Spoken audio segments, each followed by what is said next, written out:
di sebuah kota di Italia, lebih tepatnya Venesia, dengan keanekaragaman budaya bangunan lainnya. Cerita memperlihatkan kepada seseorang yang memasuki sebuah bangunan dan sedang dilakukan acara pelelangan. Sudah dimulai, nampak orang-orang di sana mulai melakukan penawaran di mana yang kita tahu, seperti acara lelang pada biasanya, semakin lama tawar-menawar semakin meningkat juga untuk mencapai harga tertinggi berbanding terbalik. Mas, yang ini berapaan? Oh, yang itu 100 ribuan, Bu. 20 langsung bungkus. Tidak seperti biasanya, dikarenakan beberapa orang di sana termasuk si dia terlihat mencurigakan berbicara dengan alat komunikasi yang ternyata adalah kelompok pencuri yang hendak mencuri sebuah barang antik yang berada di sana. Di sisi lain yang berbeda, gerak-gerik di dalam acara tersebut sudah dipantau oleh pihak berwenang. Kembali, setelah berhasil terjual oleh salah satu orang di sana, pembawa acara itu pun mulai memperkenalkan seorang artis yang juga ikut hadir di antara mereka, berjulukan NX, yaitu artis digital anonim atau tidak ingin diketahui, memberitahukan identitasnya kepada halayak ramai. Nampak salah satu poluan bernama Gladwell, sebut Jani ini pun seperti mengenali yang dah tahu keluarga kerabat dekat lainnya. Pembawa acara itu pun mulai memperkenalkan karya dari artis tersebut, yaitu sebuah topeng yang memiliki banyak kamera. Mulai memberikan penawaran, si dia pun langsung menawarkan dengan nominal 12 juta. Agak terkejut, Yani pun menyadari bahwa si dia sudah sadar akan keberadaannya. Tak sampai di situ, orang di sana pun tak tinggal diam melihat apa yang didapatkannya mulai tawar-menawar dengan harga yang lebih tinggi, diikuti oleh beberapa orang lainnya yang pada akhirnya barang tersebut kembali lagi ke tangan si dia dengan harga 20 juta dolar. Menghitung angka 1, 2, dan 3 dengan dipukulnya palu yang menandakan sudah terjual dan secara bersamaan meredupnya lampu diiringi dengan suara alarm dan juga pihak polisi yang mulai bergerak menyadari bahwa pencurian sudah dimulai. Salah dua dari komplotan ini pun mengajak si artis untuk menyelamatkan diri juga mengurus transaksi. Tak lama kemudian, datanglah si polisi yang langsung masuk dan segera memberitahukan kepada pihak penyelenggara bahwa sedang terjadi perampokan. 20 million? No way he has that. It's a con.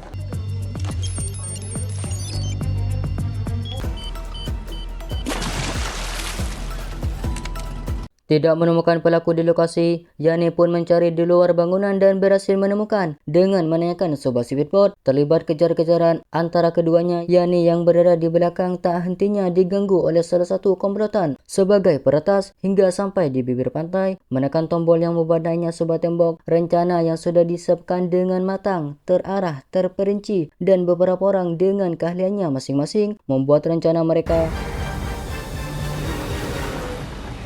Setelah terlepas dari kejaran polisi, saya perkenalkan satu persatu komplotan perampok ini. Si bos bernama Cyrus, panggil saja Yanto, maaf yang bernamakan tersebut. Si pilot atau pengemudi handal, yaitu Camilla, Mission peretas atau hacker, Magnus, pembobol brankas, dan terakhir adalah si Luke, yaitu insinyur. Setelah tiba di kapal pesiar, tanpa curiga si artis ini pun membuka identitasnya, berhasil mengirim sebesar nominal yang tadi. Mereka pun pergi.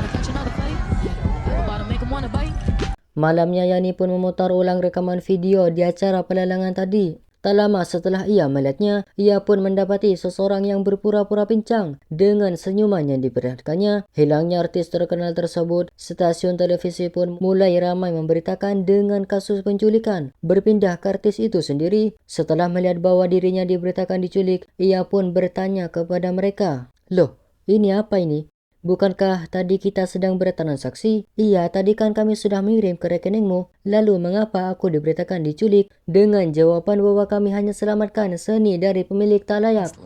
Sculptures. Photography over here. Yes, hey! Beralih ke seseorang bernama Denton, salah satu komplotan Sianto sebagai ahli penyamaran, tapi ketahuan sedang diinterogasi oleh Yani dengan membacakan catatan kriminalnya. Yang tak lama setelah menginterogasi, Yani pun mendapatkan sebuah kiriman. Dibukalah kotak tersebut yang berisikan papan penawaran dan juga foto ia bersama Sianto yang tak tahu apakah hubungan di antara keduanya. Berpindah ke London di sebuah gedung Interpol, sedang berjalan bersama rekan-rekan. Yani pun diberhentikan yang sepertinya adalah si atasan untuk meminta waktunya sebentar. Berbincang, ia pun memberikan tawaran kepada Yanto yang ternyata teman dari si Yani ini dengan ketidaksetujuan si Yani akan apa yang didengarnya. No, you do not get to do this.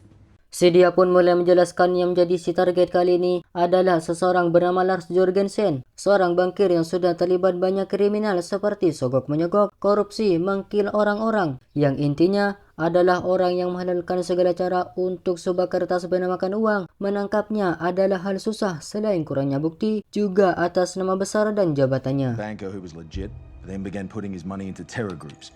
Dia atau si target ini hendak merencanakan sesuatu yang berakibatkan banyak orang meninggal, dan untuk mewujudkannya, ia pun harus mengantarkan emas kepada seorang klien. Saat sedang mirim itulah, Yani pun diperintahkan menawarkan suatu kesepakatan kepada si Yanto untuk mencuri emas tersebut. No. Carry on.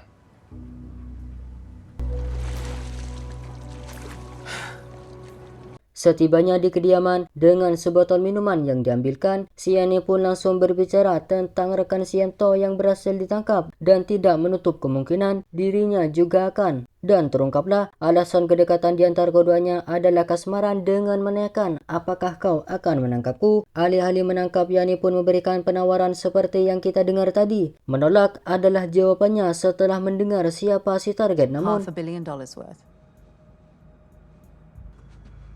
It's a hard pass for me.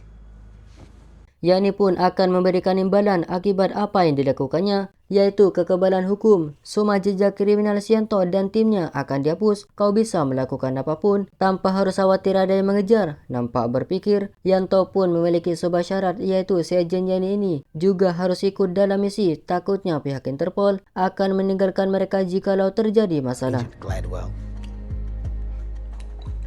Di markas mereka sedang berunding bersama akan tawaran dari Yani ini. Ada yang setuju, ada juga yang menolak keras, seperti si Camilla yang menganggap bahwa ini adalah jebakan. Tetapi Yanto pun kembali meyakinkan bahwa jika kita menolak, kitalah yang akan diburu oleh polisi. Mendengar hal itu, Yanto pun mulai memberikan waktu kepada Yani untuk menjelaskan misi yang diberikan kepada mereka. A single 4-foot square crate, total weight 10 tons. God, he's disappeared. Great. That gave me chills. Di Selandia Baru, seseorang memasuki sebuah bangunan yang di dalamnya sudah ada orang lain dalam keadaan tergantung, yang ternyata adalah anak buah yang berkhianat. Si dia pun akan memberikan pelajaran kepadanya. Menyalahnya handphone bersamaan dengan video call. Herr Jorgensen, you remember Arthur. Kembali ke Yanto bersama yang lain di saat para timnya sibuk memikirkan bagaimana cara untuk mencuri emasnya dari pesawat. Si Yanto pun mengatakan bahwa kita tidak perlu membajak pesawatnya, melainkan hanya perlu pesawat lainnya. Di tempat seseorang salah satu peserta lelang, waktu itu datanglah mereka yang bermaksud untuk menyewa jet pribadinya. Hendak menolak, namun ketika Yani memperlihatkan rencana kepolisiannya dan juga sedikit ancaman, ia pun tidak punya alasan untuk menolak. It's amazing.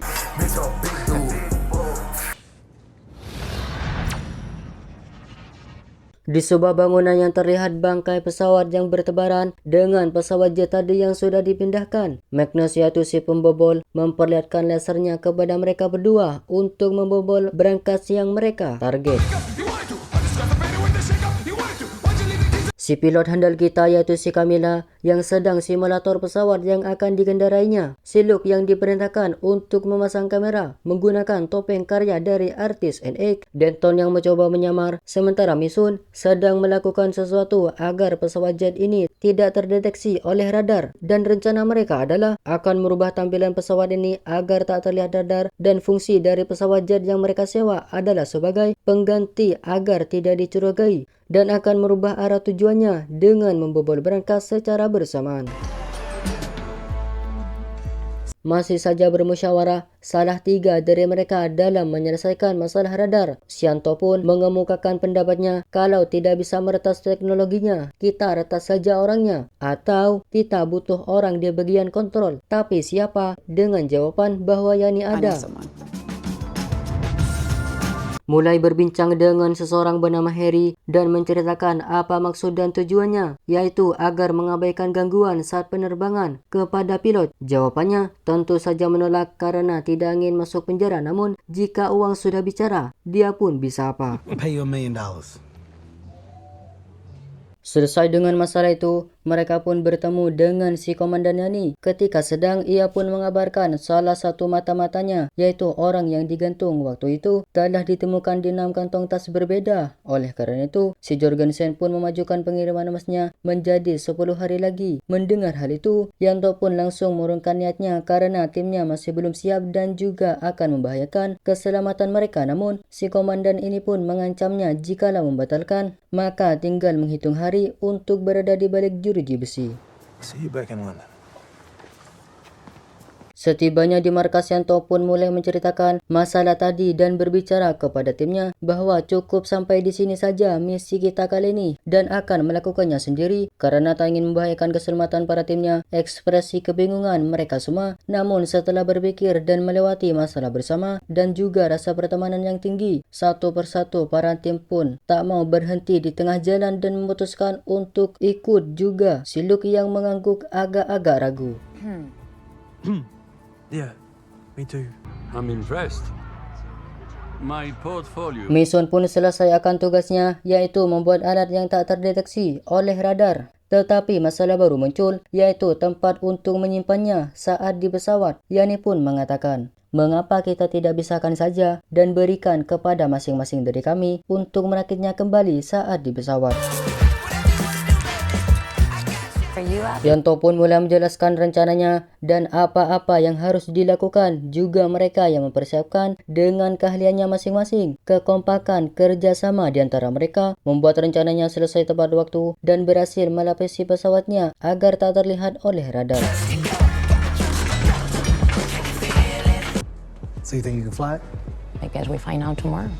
Waktu terus berjalan sampai hari ini pun datang. Di bandara selesai dipindai, Yanto dan Yani menyamar sebagai pasutri agar tidak dicurigai oleh penjaga Jorgensen yang berada di pesawat. Denton yang menyamar sebagai berkebutuhan oksigen dan juga Mason yang sudah berada di tempatnya. Setelah merasa semuanya siap, Yanto pun mulai memeriksa satu persatu timnya dengan jawaban bahwa mereka sudah berada di tempat. Namun ketika memanggil si Luke, Yanto pun tak menerima balasan. Mulai menghubunginya. Where are you, buddy?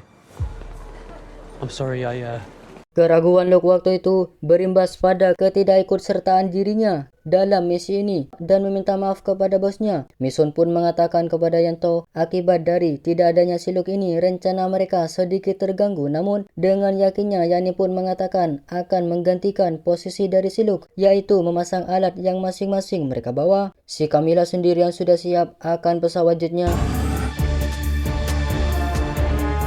Mason pun sebagai peretas menyadari bahwa ada penghalang, yaitu anak buah dari Jorgensen yang tersebar di beberapa tempat. Setelah pesawat berhasil mengudara, Mason pun langsung melakukan sesuai rencana, disusul dua lainnya hingga sampai giliran Yani yang menggantikan posisi Luke. Tapi sebelum itu, Yanto pun memberitahu bahwa waktunya hanya 10 menit sampai Camilla tiba. Berjalan memasuki toilet, tak lupa menguncinya ketika sedang memasang satu persatu bagian dan hanya tinggal meletakkannya saja, tak berhati-hati. Dia pun menjatuhkannya yang membuat alatnya berserakan. Di saat kepanikan itu, terlihatlah suara ketukan pintu yang ternyata adalah Yanto. Dengan si dia yang langsung bertanya, tak punya waktu untuk menjawab yang hanya tersisa 3 menit lagi. Berpura-pura sedang ginu-ginu agar tidak dicurigai penjaga di luar. A minute, 30 seconds.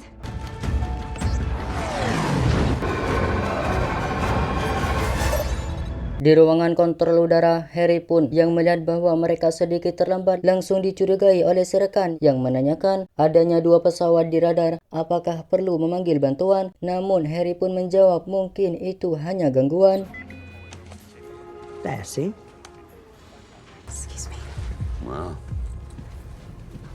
Si Harry yang sedang melakukan tugasnya mengatakan kepada pilot bahwa akan ada cuaca ekstrim dan juga landasan yang banjir. Oleh sebab itu, Harry pun mengarahkan kepada pilot untuk mendaratkan pesawatnya di bandara terdekat. Berpikir sejenak, si pilot itu pun langsung mengiyakan apa yang Harry katakan. Menghubungi Camilla bahwa rencananya sudah dilakukan dan juga pesawat itu yang langsung berubah haluan. memberitahukan kepada penumpang bahwa pesawat akan segera mendarat di bandara terdekat karena keadaan darurat. Dengan penjaga di sana yang mulai mengambil tas, tidak tahu apa isinya, si Magnus pun mulai melancarkan aksinya dan si Denton yang mengalihkan perhatian dari pramugari. This button here. Yeah, and then you just pick them. Tanpa gangguan, Magnus pun mulai mempersiapkan apa-apa ketika membobol berangkas. Setelah membuka koper, beserta alatnya untuk membobol berangkasnya sedang dilakukan. How's the door sensor? Mason pun mematikan sambungan wifi supaya tidak dicurigai. Kembali ke ruangan Yanto dan Yani, terlihat salah dua dari penjaga di sana mulai merakit sesuatu yang tidak tahu apakah itu. Yang tak lama kemudian, satu dari penjaga pun menghampiri pramugari dan kita pun bisa melihat yang dirakitnya ialah senjata yang digunakan untuk mengancam dan memberitahukan kepada pilot agar kembali ke tujuan semula. Tak tinggal diam, Yanto dan Yani pun harus mengulur waktu untuk Magnus membobol berangkasnya dan terjadilah.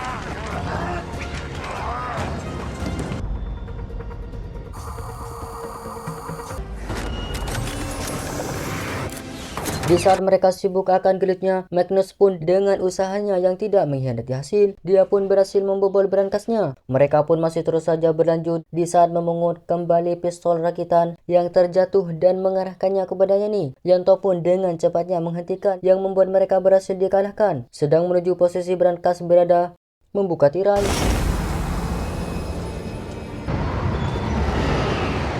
Secara bersamaan, pesawat pun mendarat dengan landasan yang kekecilan karena terhalang oleh salju, membuat penumpang di dalamnya terguncang dengan sedikit kepanikan. Namun, pilot itu pun berhasil mendaratkannya tanpa ada korban satupun. Si Camilla pun ikut mendarat sesuai rencana untuk membawa emasnya tanpa dia tahu bahwa mereka berhasil ditangkap di dalam pesawat dengan menodongkan pistol ke arah mereka. Si dia pun langsung menelpon Jorgensen bahwa sedang ada yang mencoba mencuri emasnya. Mendengar hal itu, Jorgensen pun mengatakan kepadanya untuk membawa kembali emasnya dan juga mereka. Menuruni tangga, Camilla pun langsung ditodong senjata untuk kembali mengudara, tapi tidak dengan Magnus. Di suatu tempat yaitu stasiun, si komandan yang sedang menanti emasnya dikirim. Ia pun diberitahu oleh bawahnya bahwa terjadi masalah akan rencananya kembali mengudara. Tentunya si Camilla sebagai pilotnya, ia pun mengode kepada Yanto dan dilanjutkan kepada Yani untuk memasang sabuk pengaman. Sudah dilakukan, Camilla pun mulai membelokkan kemudi pesawatnya yang membuat anak buah dari Jorgensen ini, oleng man, bertujuan untuk melepaskan kepingan yang menutupi pesawat jetnya.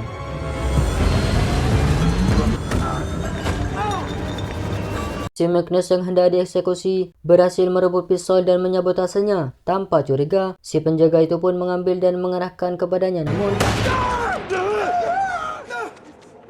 si komandan pun mengetahui bahwa pesawat jet yang membawa emasnya sedang menuju ke kediaman Jorgensen. Melihat hal itu, ia pun menyuruh kepadanya untuk menghubungi pihak militer bahwa ada pesawat jet tidak dikenal sedang mengudara dan memerintahkan untuk menembaknya.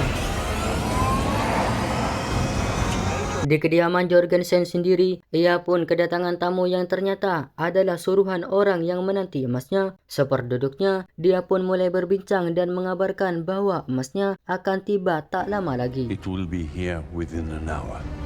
Dua pesawat tempur pun mendekat yang terlihat oleh radar dengan si pilot itu yang berkomunikasi kepadanya untuk segera mengidentifikasi diri. Jika tidak, maka akan menembaknya. Harry pun melihat hal itu menginfokan kepada pihak militer bahwa di dalamnya ada warga sipil. Mendengar hal itu, ia pun melanjutkannya kepada si pelapor yaitu si komandan. Namun si komandan pun tetap dengan pendiriannya. Walaupun sudah tahu ada bawahannya di sana, ia pun memerintahkan kepada pihak militer untuk menembak jatuh pesawat jet tersebut yang langsung melanjutkannya kepada pilot. 60 detik waktu mereka sebelum benar-benar ditembak. Melihat hal itu, Yanto pun menekan remote yang membuat senjata yang dipegang oleh penjaga terlepas. Terlibat pertikaian dengan Yani yang berhasil memegang remote pesawat dan menuliskan bahwa ada warga sipil terlihat di layar yang berada di bawah pesawat. Stand down and break off.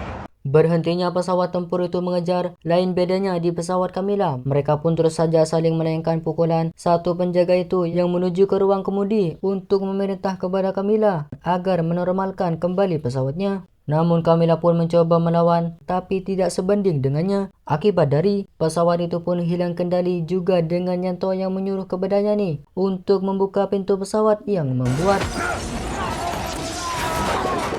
menuju ke ruang kokpit. Dengan keadaan tangan Camilla yang terluka membuat dia tidak bisa mengendalikan pesawatnya. Siani pun yang berganti untuk memegang kendali. Namun setelah berhasil mengendalikan pesawat, kepingan yang melapisinya pun mengenai bagian pesawatnya yang membuat mereka harus segera mendarat bertepatan dengan munculnya sebuah bangunan yang dipastikan itu adalah milik Jorgensen.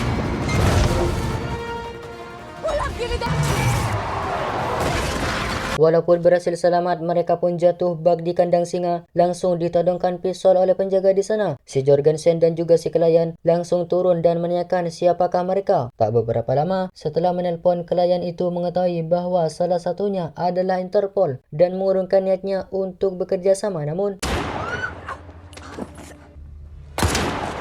setelah menembaknya, si Jorgensen ini pun menanyakan siapakah di antara mereka, Interpol atau polisi. Enggan menjawab, tetapi Yanto pun mengorbankan dirinya yang di saat Jorgensen hendak menembaknya.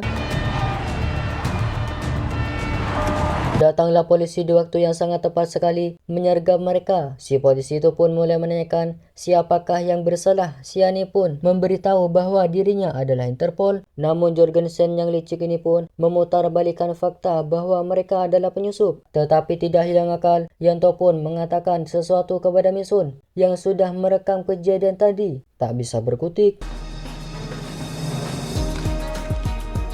Bersamaan datangnya komandan dan juga salam perpisahan, Yanto dan Yani sedang melaporkan kepada si rekan dengan si dia yang tidak menyangka bahwa Yani akan selamat. Terpikir-pikir, Yani pun mengetahui bahwa komandanlah penyebab ia hampir ditembak oleh pihak militer.